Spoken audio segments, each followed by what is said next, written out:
As the Vox blitzkrieg across human space was coming to an end, Operation Cry Havoc had finally arrived. Out of the void of space, human ships arrived surprisingly close to Vox core worlds. Their mission was simple: show the core worlds what happens when you piss off humanity. Above each of the Vox worlds, each battle group carried a different payload. The first one to deploy was the battleship Rising Tide. This group made up of large cargo ships with certain payloads. After getting into position, each ship fired its load onto the face of the planet and left before the counterattack could even respond. The jamming pods that they had set up on the ship worked wonderfully to keep the ships off of the enemy sensors. Most payloads dropped looked like large metal balls at a 555-meter diameter. The only thing that didn't look like a large ball was a 3-meter diameter spike that was 37 meters long. The metal balls would crash into the vast oceans of the planet and begin to sink very, very rapidly. Coming in at terminal velocity made them nearly impossible to counter, though the Vox did try. The single metal spike came down so fast that there was no chance of intercepting it at all. In fact, the radar barely picked it up before it hit. The spike struck into the ground, piercing deep into the mantle of the planet. The nearest city actually watched in awe at the spike breaking the sound barrier and then punching a giant hole in the clouds as it screamed towards the objective. If the residents actually realized what that was, they would not look at it with awe. Instead, they would have run in sheer terror. The tungsten rod penetrated deep into the caldera of the planet's only supervolcano, piercing the magma chamber. The heat of the magma began to melt the spike, causing the explosives inside to detonate from the heat and pressure. The explosive wave created through the force to assure that the hole that it came through would simply gush, assuring that it would not close. The chain reaction caused the supervolcano to erupt in a massive fireball of magma, flying debris and burning foliage in all directions. The explosion and resulting eruption caused a shockwave throughout the land that easily tipped 9 plus in the Richter scale. The blast wave of wind and heat levels everything for 60 kilometers in every direction. The force even takes fully grown Vox off all 6 of their feet and tosses them like they're a freaking beach ball. Then, as all the giant pieces of molten and burning debris crash and everything stabilizes, then the ash arrives.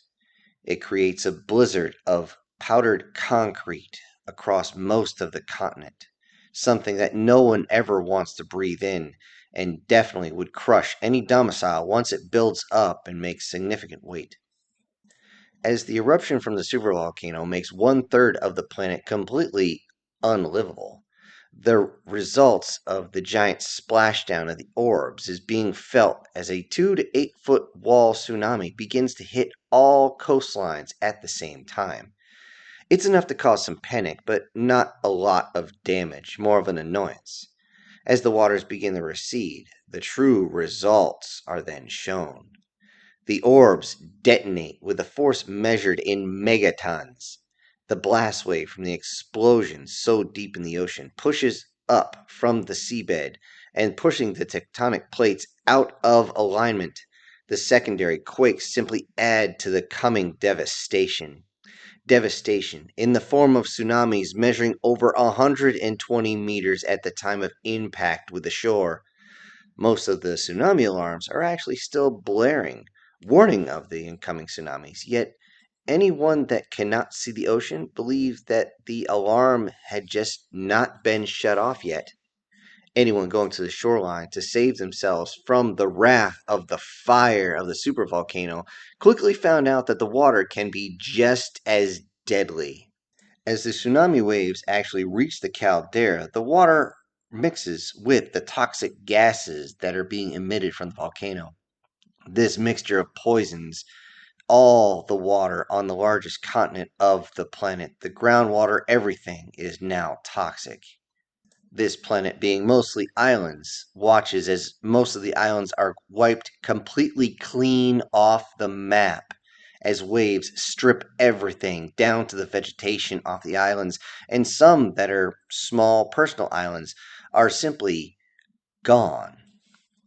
The few survivors on the planet end up looking and realizing they got plenty of food around, as it's still mostly there, though mixed with shitty water and ash, meaning that anything not sealed is contaminated.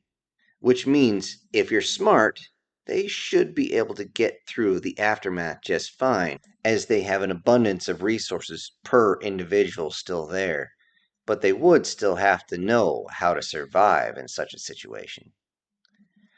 The next planet struck would find out what happens to an industrial world when the humans bite back. Again, human ships arrive, but this time with many, many frigates. Still using the jammers to rush towards the core world, they deploy their payload across the face of the planet. After blowing their whole combat load, they break contact and disappear into the void in an attempt to avoid what's coming. Guided torpedoes scatter across the planet, and defense forces rush to shoot them down. They never get the chance as the munitions detonate in the ionosphere, brightening up the sky more than the red dwarf star in that sector. On the dark side of the planet, at least for a few moments, it's just as bright as high noon. Everybody watches for a few seconds, thinking their defense forces had simply performed exceptionally and taken down all the enemy munitions. A few moments later, they found out that the humans had actually doomed them all. The wave of electromagnetic pulse rippled across the planet, each wave crossing each other, intensifying each other as they reached the surface, making all the residents actually tingle to the point of, in some cases, climax. Yet this would be the last pleasure they had, as all their electronics suddenly caught fire. From the outside, you could see light from the fires inside that seemed to be catching every single domicile on fire, yet it's not only light. The power modules for each house, business, and even basic necessities are either sitting there smoldering or are fully burning. Every electronic device or anything that could even accept an electrical current has now turned against its owners, as many of them thrash around violently trying to get their devices away from them. Emergency services, running water, refrigeration, everything that an advanced society has come to rely on for every day was now burning. Yet, in a moment, it would get so much worse. All vehicles fail and drift away. Automated transports crash into each other or into other buildings or even foliage. Repulsor lift devices slam to the ground, destroying the sensitive pieces on the bottom. Almost 20% of them simply explode without their safeties in place. This would send them flying into something or someone. All flying devices, from drones to aircraft, simply come down hard as they're flying dead stick. In multiple cities, large cargo and commuter craft crash into populated areas and buildings. This is only adding to the chaos. Even a cruiser-class warship that had not cleared the atmosphere yet came tumbling down to the ground in a massive explosion that could be seen from space. Those remaining alive now have to face an incredibly short supply, as most had either burned up or would soon be looted. The weeks it would actually take to bring enough supplies will bring much of the population to the point of desperation no one wants to see. Desperation to the point of cannibalism. Anyone on the outside could see this, as even the spaceports were inoperable, as many of them had craft on their own runways which now couldn't be moved. Means no supplies in and no personnel out.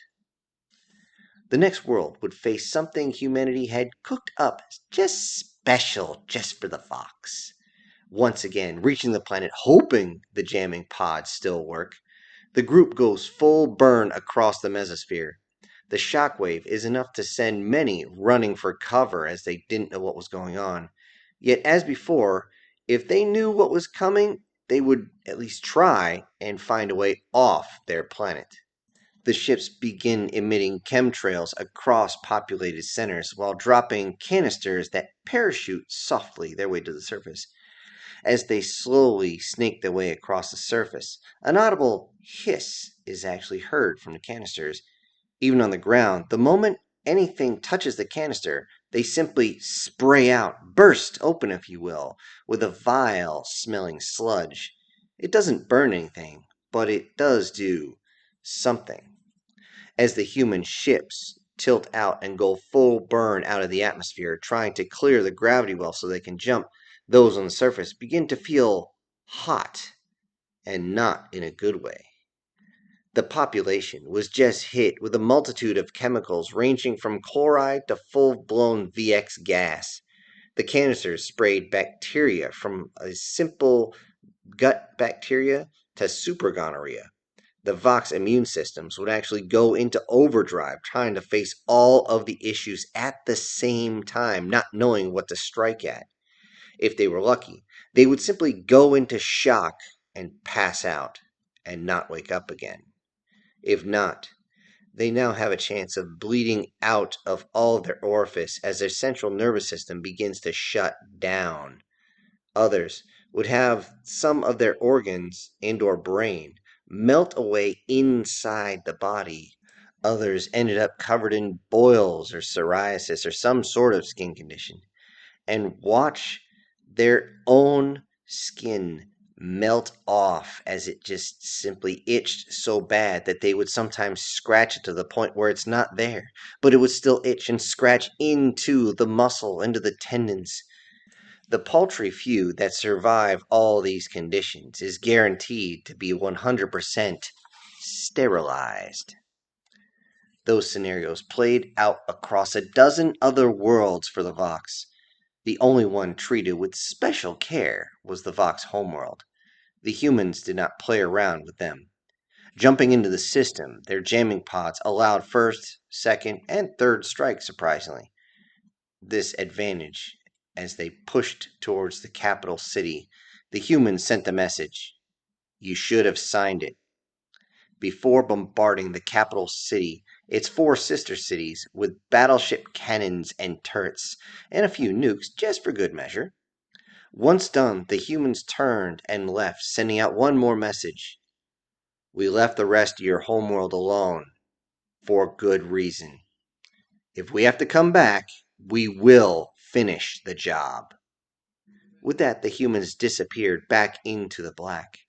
The Vox recalled all remaining ships to aid in this crisis, and seeing the damage caused only solidified their desire to trample all of humanity. With over 500 systems left untouched, they still vastly outnumbered the humans. A war of attrition was now the only business from that moment on. Even as the other species begged the Vox to stop, saying things like, "The humans are willing to come to the peace table. This war will destroy your people. You have no idea what the humans are willing to do to win. This is nothing." These phrases fell on the Vox deaf ears. The few remaining government heads only wanted to build more ships, better ships, and more assaulters to die for them. Their pride, their vanity, their greed, their wrath at being humiliated like this. This was the Vox culture, after all, and they will not be denied by some upstart species with, what, beginner's luck? The command from the Vox was simple. "Find the humans and kill them wherever you may find them." Humanity found out about this, and one of the admirals who was staring at a star map heard this and was quoted as saying, "This is going to take some time. A lot of time." Then he turned to his command staff and said, "Operation Rimworld is in effect." Hello, everybody. This is Syntax. Thank you very much for joining me on today's story. Before I go, I'd like to send out a big old thank you to the Sir. Yeah, that's what he goes by, just Sir. So thank you, Sir. And thank everybody else for joining us today. I'll see y'all in the next one. This is Syntax, ejecting.